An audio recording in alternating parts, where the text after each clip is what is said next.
because we get a lot of Elon Musk and how I think it shows that we really do live in a plutocracy Yeah, I because mean, because he basically was like, don't vote for this bill that they worked out with the Democrats, and he threatened to essentially finance all these primaries, right, and which you a can lot of do. these Republicans, yeah, what you could do, and all these Republicans back down.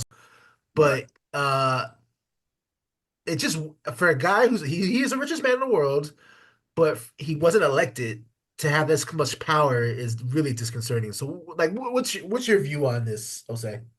So in terms of just the Elon thing, there's not anything it's not a concept that is foreign to Americans. In fact, what they used to do was say that George Soros was this type of person. Like, Yeah. George Soros funded DA, this George Soros funded whatever. Now, don't get me wrong, I'm sure George Soros was throwing some money at some of these folks, but George Soros's goal wasn't to run America, Oh, right? Like, um, he wanted to be like, oh, I hope America goes in a good direction, and I'd like that to happen for my kids. And I remember growing up and seeing, fascists when I was, and I want to be able to fight fascism and stuff like that. But like George Soros wasn't kicking it at the White House with.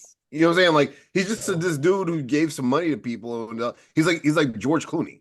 You know yeah. what I'm saying? Like it was just a George Clooney type dude. It was like, yeah, we do a fundraiser for these candidates that I like. There's no different than the Mercers or the Koch brother kind of thing. You know what I'm saying?